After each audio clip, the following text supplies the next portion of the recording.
Le Grand Matin Sud Radio, 7h-10h, Patrick Roger, Judith Belair. Merci d'avoir choisi Sud Radio et bon réveil à tous. On est avec Christophe Castaner, député des Alpes de Haute-Provence et président du groupe LREM à l'Assemblée nationale. Bonjour Christophe Castaner. Bonjour. On va parler de la campagne, elle penche plutôt à droite, de la vidéosurveillance, du pass sanitaire, des débats à l'Assemblée nationale. À propos de l'Assemblée, est-ce que vos troupes, Christophe Castaner, vos troupes de la République En Marche, sont en train de vous échapper? La semaine dernière, il manquait du monde sur les bancs de l'Assemblée lors du vote du pass sanitaire qui est passé à une voix près, c'est cric-crac. Vous aviez une réunion, je crois, hier soir ou hier à ce sujet. C'était pour ramener l'ordre un peu ?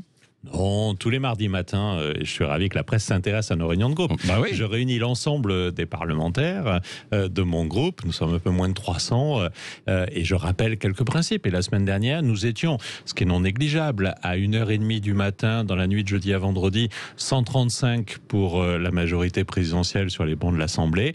Le vote a été de 10 voix près, alors on veille toujours à cela, il y a des gens même qui comptent les députés qui sont dans la salle, mais on n'est jamais à l'abri de ce qu'on appelle un coup du rideau. C'est-à-dire que les oppositions, qui sont habituées à être minoritaires, qui quelquefois sont très minoritaires dans l'hémicycle, font un coup, ils se cachent quelque part, ils viennent en surprise et ils peuvent tenter d'emporter un vote. Ça n'a pas été le cas. Et donc j'ai rappelé qu'être député, c'est à la fois être présent sur le terrain, c'est à la fois être présent en commission, c'est à la fois être présent dans l'hémicycle. C'est compliqué. Mais ça s'organise quand même, ça, non ? Quand il y a un vote important, parce que c'est délicat quand même, le pass sanitaire, ça ne nous a pas échappé. Je vous confirme, ça s'organise. Et d'ailleurs, le vote s'est bien passé.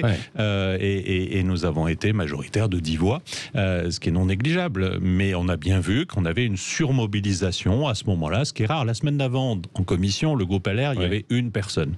Là, au moment du vote, le groupe LR s'est organisé pour être présent en nombre, mais le résultat a été conforme à ce que nous avions préparé. Oui, mais est-ce que ça veut dire aussi que dans cette fin de quinquennat, c'est peut-être un petit peu plus tendu et qu'il y en a certains qui sont, alors d'un côté aussi fatigués, qui pensent déjà à l'après ?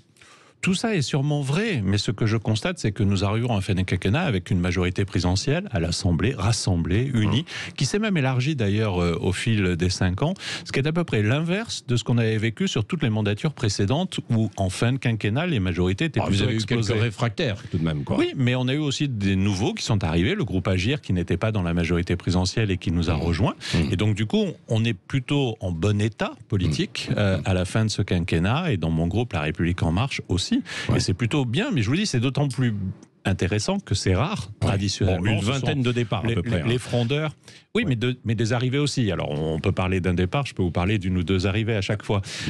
Et donc, ce sont des mouvements. Mais ce que je sais, c'est qu'à la sortie, il y a plus de députés membres de la majorité présidentielle qu'à l'entrée, alors que c'était plutôt l'inverse. Souvenez-vous de la scission du groupe UMP à l'époque du débat de la primaire interne, ou souvenez-vous des frondeurs du Parti socialiste. Oui. Bon, vous allez faire un peu le ménage, là, quoi qu'il en soit, non ? C'est ça ? Mon boulot n'est pas de faire le ménage, c'est plutôt de faire de l'animation, de porter du discours politique, de peser sur les propositions de loi que nous portons et que nous faisons aboutir. La semaine dernière, une proposition de loi sur la maltraitance animale, des lois sur l'adoption, des sujets qui sont importants et qui parlent au Français. Et comment vous allez vous entendre avec les équipes d'Édouard Philippe ?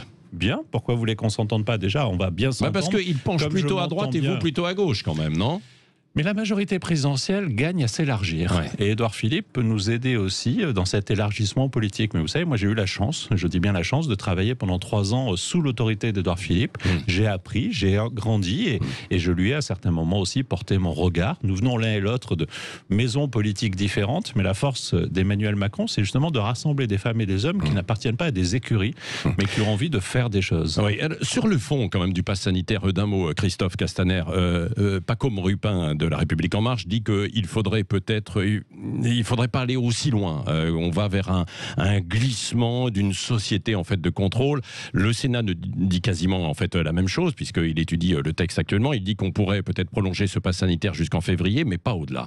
Est-ce que vous seriez prêt à faire des concessions ? Est-ce qu'il y aura d'ailleurs des concessions en commission mixte paritaire ? Mais nous faisons toujours des concessions avec les sénateurs. Toujours. Mais en même temps, très souvent. Et d'ailleurs, très souvent, nous avons des accords conclusifs en commission commission mixte paritaire. Mais un accord conclusif, c'est pas dire au Sénat, vous avez raison sur tout. Aujourd'hui, il y a une majorité politique dans notre pays, il y a un pass sanitaire qui est plutôt approuvé par les Français et qui est soutenu et qui a porté ses effets, notamment dans la politique de vaccination. Et donc surtout, la question n'est pas de savoir ce que pense tel ou tel, mais c'est est-ce qu'aujourd'hui, nous maîtrisons totalement le virus? La réponse est non. Et moi, je m'inquiète plutôt de voir depuis quelques semaines, 2-3 semaines, le virus reprendre en France, réaugmenter, et surtout de voir ce qui se passe dans les pays voisins à la France. Oui. Certains pays, la Roumanie, est en train de remettre en place des mesures de confinement. Mais est-ce qu'il faut aller quand même jusqu'à ce maintien du pass sanitaire jusqu'au mois de juillet? Parce qu'on dit, oui, non, mais le Parlement ne pourra plus se réunir, enfin l'Assemblée, parce qu'il y a les élections. Soyons précis, en aucun cas, le texte ne prévoit le maintien du pass sanitaire jusqu'au 31 juillet. Ouais. Par contre, le texte prévoit une boîte à outils dans laquelle le pass sanitaire est disponible pour l'exécutif, sous le contrôle du Parlement, et la possibilité, si vous avez une reprise épidémiologique dans les Landes, par exemple, et je ne veux pas stigmatiser les Landes, la possibilité pour le gouvernement d'actionner ces mesures. Et donc, c'est une boîte à outils, mais en aucun cas, le texte ne prévoit le maintien du pass sanitaire jusqu'au 31 juillet. Oui. Christophe Castaner, avant d'aborder aussi la campagne, question à vous, spécialiste des questions de sécurité, après votre passage évidemment à Beauvau. Il y a eu une passe d'armes hier entre le ministre de l'Intérieur, Gérald Darmanin, et puis le maire écolo de Lyon, Grégory Doucet, à la suite d'agressions par balles de policiers lundi soir. Darmanin a reproché à Doucet, qui lui a répondu du tac au tac quasiment, le manque de vidéosurveillance. Est-ce que ça, c'est une des solutions pour ramener un peu le calme dans les quartiers ? D'abord, les faits graves qui se sont passés lundi soir où un ou plusieurs individus ont tiré sur des policiers de la BAC. Le tout dans une opération de police contre le trafic de drogue. Je suis le ministre qui a lancé à Marseille en septembre 2019 un grand plan de lutte contre les stupéfiants.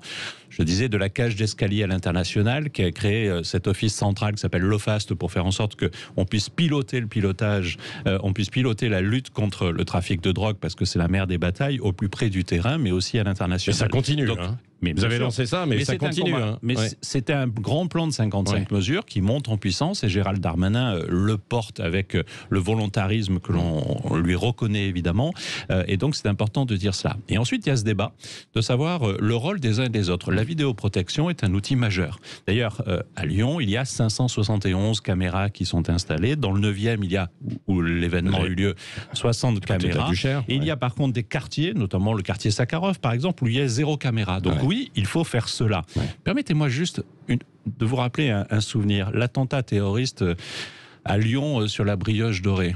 Il nous a fallu quelques heures, mais au bout de quelques heures, les services, et j'étais ministre de l'Intérieur et je pilotais cela, les services, grâce à la vidéoprotection, ont retrouvé l'endroit où était caché le terroriste et nous l'avons neutralisé dès qu'il est sorti de chez lui. La vidéoprotection est un outil nécessaire aussi pour la lutte pour la sécurité des Français. Et c'est le message qu'il faut faire passer aux écolos, alors aux Verts, aux maires notamment, qui sont contre ça, quoi. Oui, enfin, contre, en tout cas, qui sont dans l'idéologie, peut-être, non ? Je pense qu'ils ont tort de penser que la sécurité appartiendrait à un clan politique qui n'est pas le leur. La sécurité appartient à tous les clans politiques, elle appartient aux Français, nous devons la garantir. Et travaillons ensemble dans des contrats de sécurité intérieure, comme le propose Gérald Darmanin, au plus près du terrain, entre maires et État et ministère de l'Intérieur. Oui, est-ce que les policiers sont en sécurité aujourd'hui dans ces quartiers ou quand ils vont travailler dans l'ensemble des quartiers? On a vu que par exemple cette nuit, il y a eu encore des tirs aussi contre des policiers à Alençon, il y a eu ces faits donc à la Duchère, à Lyon, et il y en a eu d'autres ces derniers jours, quoi. Il y en avait eu dans le Vaucluse, que vous connaissez bien, pas très loin de Fort-Calquier.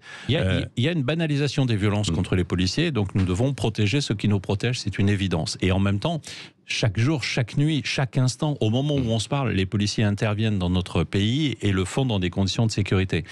Et donc, nous devons veiller, renforcer leurs moyens. C'est ce que nous faisons quand nous recrutons 10 000 policiers et gendarmes supplémentaires dans ce quinquennat. Nous nous donnons les moyens. Sous mon autorité, le budget de la sécurité a augmenté de 1 milliard d'euros et c'était nécessaire. Et sous l'autorité de Gérald Darmanin, ça a encore été amplifié. Et donc, c'est bien ainsi. Il nous faut pour nos forces de sécurité intérieure des moyens pour agir et se protéger pour nous protéger. Oui, Christophe Castaner, est-ce qu'il faudra aborder pendant la campagne électorale, de façon cash, parlons vrai, la légalisation du cannabis, justement? Parce que il y a les trafics de deal qui alimentent beaucoup ces tensions également dans les quartiers, en dehors d'autres problèmes de délinquance. Deux remarques. D'abord, parce que pendant une campagne électorale, tout doit être abordé et toutes les discussions doivent avoir lieu. Il faut aucun interdit sur ces sujets.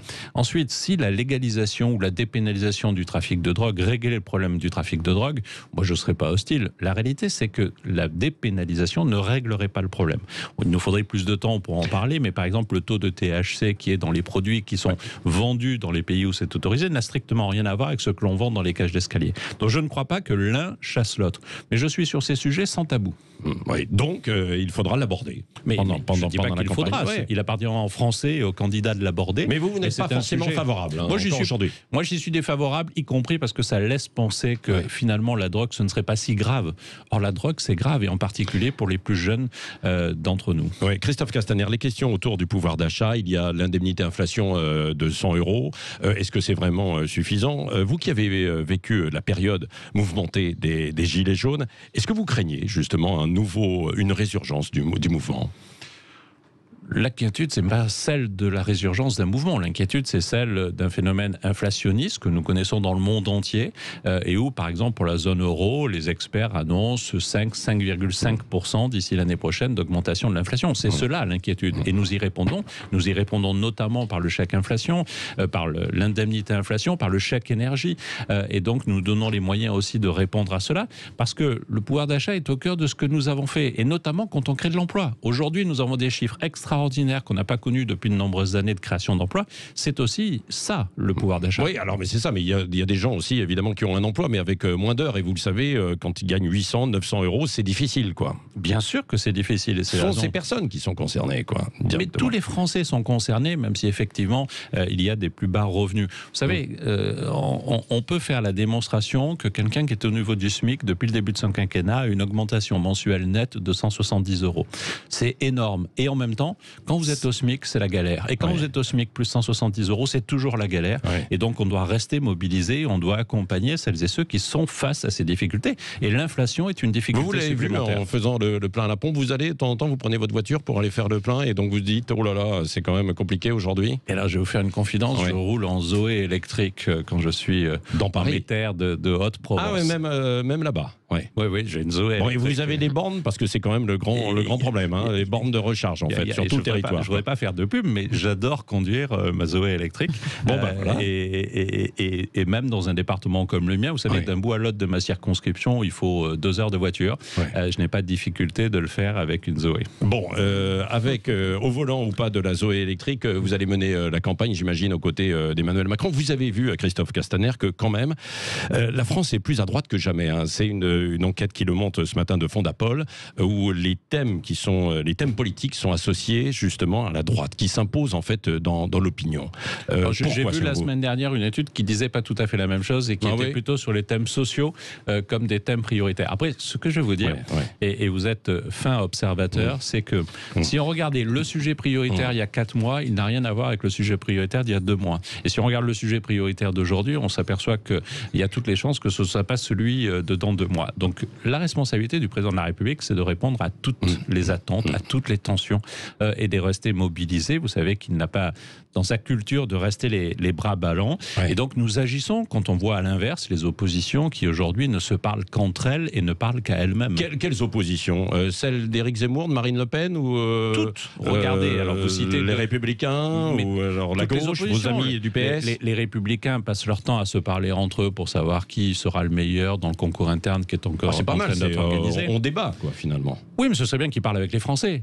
Or, quand on regarde les entrées en campagne du côté des Républicains, on voit qu'on est sur les mêmes thèmes qu'il y a 5 ans, 10 ans, 15 ans, avec les mêmes réponses. Manifestement, ils n'ont pas compris que la société française Éric Zemmour avait bougé. qui parle aux Français. Et Éric Zemmour passe son temps d'abord aussi à avoir une guéguerre de rivalité avec Marine Le Pen qui répond à Éric Zemmour. Donc, au fond, ils se parlent entre eux. Moi, je pense que notre responsabilité, c'est d'être à l'écoute. Et d'ailleurs, c'est ce que fait le mouvement de la République En Marche et de la majorité présidentielle. Oui. où on lance une grande concertation sur le terrain pour aller à l'écoute et prendre le pouls des Français. Mais quand même 30% d'intention de vote. Alors ce ne sont que des sondages, mais 30% d'intention de vote vers Marine Le Pen et Éric Zemmour. C'est aussi le résultat peut-être du quinquennat actuel et puis de ce qui a été fait précédemment. Souvenez-vous que quand Emmanuel Macron lance sa campagne à la Mutualité, c'était en juillet 2016, il se fixe un objectif politique, celui de dire « je refuse que le Front National soit en tête au premier tour de l'élection présidentielle ». Et tous les commentateurs politiques disaient « mais il est juste un peu dingue hein, parce que c'était évident que Marine Le Pen serait en tête ». Résultat, elle n'a pas été en tête, c'est lui qui a été en tête, il est président de la République. Le phénomène du Front National, Bayrou, au passage, hein. Mais qui nous a évidemment aidés et d'autres qui nous ont rejoints, mais merci aussi aux 100 000 Français qui ont fait la grande marche et qui ont répondu à la grande marche que nous avions lancée pendant l'été 2016. Merci aux Français quand ils choisissent un candidat à la présidence de la République. Et donc ce que je veux vous dire, c'est que ce phénomène n'est pas nouveau. Ce que l'on observe, même si on parle beaucoup de tel ou tel candidat qui vient de l'extrême droite et qui porte des discours d'extrême droite, et je ne vais pas les évoquer ici, ces discours, parce qu'ils sont trop dominants. Parce qu'on entend parler que de ça. Non mais alors vous voulez mettre la poussière sous le tapis aussi, c'est ça, sur l'immigration, sur les problèmes de délinquance, sur ce que vous avez évoqué tout à l'heure. Mais j'ai été ministre de l'Intérieur, vous l'avez rappelé. Si vous pensez que j'ai mis la poussière sous le tapis, vous vous trompez, parce qu'au contraire, c'est un combat permanent. Et c'est un combat que nous menons. Par contre, je pense mais qui n'est pas entendu, visiblement, par beaucoup de Français. Mais non, parce que moi, je veux bien la démonstration par la preuve, mais vous me dites qu'il y a 30% des Français. Mais il se trouve qu'il y a 4 mois, avant que le phénomène Zemmour existe, il y avait déjà 30% de Français, mais qui étaient sur Marine Le Pen et Nicolas Dupont-Aignan. Aujourd'hui, cet étiage-là n'a pas progressé. Par contre, il est divisé avec un troisième candidat qui, pour exister, fait le buzz permanent. Et donc, je ne vais pas contribuer à son buzz permanent, je vais lui laisser faire cela et faire ses coups les plus idiots les uns que les autres. Le dernier, celui de ce week-end, par exemple, la suppression du permis à points. Alors ça, c'est vraiment la mesure populiste par nature. Et en plus, quand on rajoute, mais tout ça parce que c'est une pompe à fric. Alors, c'est une méconnaissance totale de la réalité. Vous savez combien les radars ont rapporté l'année dernière? 760 millions d'euros. Oui, mais l'année dernière, il y avait un peu moins de monde sur les routes. Hein. Non, mais alors, on peut tout prendre. La totalité des infractions dans notre pays, et je prends 2019, donc vous voyez, je ne suis pas sur l'année dernière, c'est 1,6 milliard. Vous savez combien on mobilise pour la prévention routière? C'est 4 milliards d'euros. Vous savez combien coûte l'insécurité routière? Et je ne parle pas de la souffrance, des morts, des blessés. C'est 44 milliards d'euros. Et donc, quand quelqu'un qui prétend être candidat à la présidence de la République dit on va supprimer le permis à points parce que c'est une pompe à fric, il se trompe dans les proportions que je viens de dire, mais surtout, il assume le risque de casser une politique qui a sauvé des vies. En 30 ans, grâce à des hommes comme Jacques Chirac qui en ont fait des combats politiques, on a sauvé 154 000 vies. Et donc, il faudra aussi... Merci aussi aux constructeurs qui ont amélioré quand même la sécurité des voitures. Hein. Mais donc, c'est tout le dispositif, tout le dispositif qui a contribué à cela. Mais le permis à points, dans les 2 ans qui ont suivi son entrée en vigueur, c'est 2000 vies qui ont été sauvées. Alors, bien sûr, je sais, et je ne suis pas populaire quand je vous reparle, par exemple, du 80 km/h. Mais toutes les études qui ont été faites depuis ont montré qu'en 20 mois, c'est 349 vies qui ont été sauvées. Alors ça, c'est un peu plus controversé sur le 80 km/h. D'ailleurs, vous l'avez vu, c'est controversé par les commentateurs, pas par ceux qui ont fait des études sérieuses. Et je vous donne rendez-vous dans 1 an. On sortira de la campagne électorale et nous irons sur les routes. Et j'irai personnellement sur les routes où certains ont fait le choix de repasser à 90 km/h. Et là où on constate qu'il y a eu 1 mort, 2 morts, 3 morts, peut-être que ceux qui ont fait les beaux sur le champ politique viendront assumer leurs responsabilités. Merci, la campagne est lancée. Christophe Castaner était invité ce matin de Sud Radio.